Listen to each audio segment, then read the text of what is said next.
First இந்த bread roast பண்ணுறதுக்கு ஒரு பிளேட்டில் 4 ப்ரெட் பீஸ் எடுத்து தனியாக வச்சுருக்கேன். அதுக்கப்புறமா ஒரு பவுலில் 2 முட்டையை உடச்சி ஊற்றி வச்சுருக்கேன். இது கூட 1 டீஸ்பூன் அளவுக்கு சர்க்கரை சேர்த்துக்கலாம். நீங்கள் நாட்டு சர்க்கரை சேர்க்குறா இருந்தால் கூட நாட்டு சர்க்கரை சேர்த்துக்கோங்க. இப்போ இந்த முட்டையையும் இந்த சர்க்கரையும் சேர்த்து நல்லா கலந்து விட்டுக்கலாம்.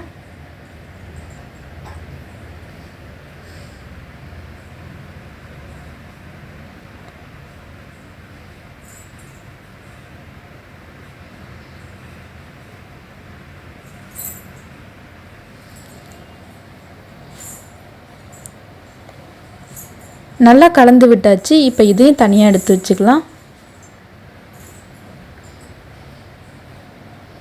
அதுக்கப்புறமா அடுப்பில் ஒரு தோசைக்கல் வச்சுருக்கேன். இதில் ஒரு 1 டீஸ்பூன் அளவுக்கு நெய் சேர்த்து தோசைக்கல் ஃபுல்லாக நல்லா தடவி விட்டுக்கலாம்.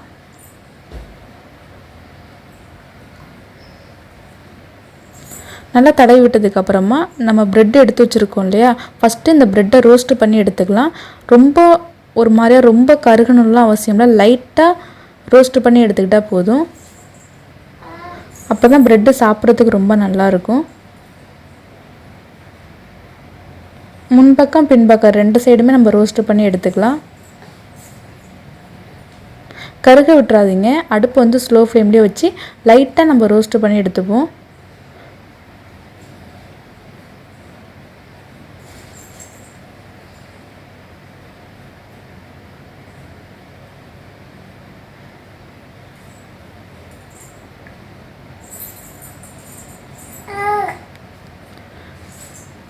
இப்போ இது தனியாக ஒரு பிளேட்டில் தனியாக எடுத்து வச்சுக்கலாம்.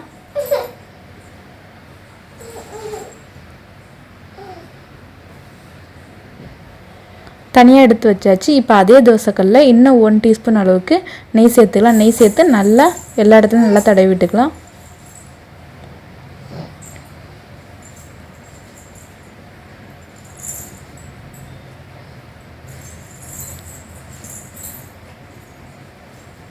இப்போது நம்ம முட்டையும் சர்க்கரையும் அடித்து வச்சுருக்கோம் இல்லையா, இதில் நம்ம ரோஸ்ட்டு பண்ணி எடுத்த ப்ரெட்டை 2 பக்கமுமே நல்லா நனைச்சிட்டு இப்போ இந்த தோசைகளை நம்ம சேர்த்துக்கலாம். அடுப்பை ஸ்லோ ஃப்ளேம்லேயே வச்சுக்கோங்க.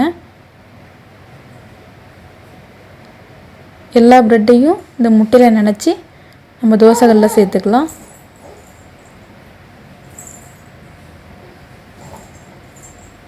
அடுப்பு ஸ்லோ ஃப்ளேமில் தாங்க இருக்கணும். ஹை ஃப்ளேமில் வச்சிங்கன்னா கருகிடும்.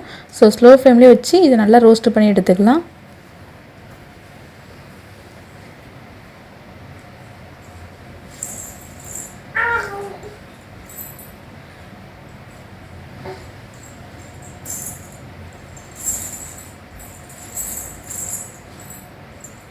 எனக்கு கொஞ்சமாக முட்டை மிச்சமாயிடுச்சு. இது அப்படியே லைட்டாக இந்த ப்ரெட்டு மேலே சேர்த்துக்கிறேன். உங்கள்கிட்ட இன்னொரு ப்ரெட் இருந்தால் கூட இதில் நீங்கள் நினச்சி போட்டுக்கோங்க. எனக்கு இந்த 4 ப்ரெட்டு போதும். இப்போது இந்த அடிப்பகுதி நல்லா கொஞ்சம் ரோஸ்ட் ஆனதுக்கப்புறம் நம்ம திருப்பி போட்டுக்கலாம். கருக விட்டுறக்கூடாதுங்க. பார்த்து கவனமாக திருப்பி போட்டுக்கோங்க. என்னப்பா இருங்க, இந்த 2 மினிட்ஸ் அம்மா வந்துடுறேன்.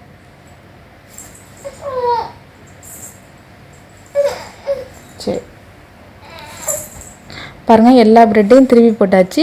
இப்போ அடிப்பகுதியும் நல்லா கொஞ்சம் ரோஸ்ட் ஆனதுக்கப்புறம் திருப்பி போட்டு நீங்கள் எடுத்துக்கலாம். அவ்வளோதாங்க, நம்மளோட சுவையான ப்ரெட் ரோஸ்ட் சூப்பராக ரெடி ஆகிடுச்சு. ரொம்ப டேஸ்ட்டாக இருக்குங்க. குழந்தைங்களுக்குலாம் இந்த மாதிரி செஞ்சு கொடுத்தீங்கன்னா நல்லா விரும்பி சாப்பிடுவாங்க. ரொம்ப டேஸ்ட்டாக இருக்கும். இதே மெத்தடில் நீங்களும் உங்கள் வீட்டில் ட்ரை பண்ணி பாருங்கள். ட்ரை பண்ணி பார்த்துட்டு எப்படி இருந்துச்சுன்னு கமெண்டில் சொல்லுங்கள். தேங்க்யூ.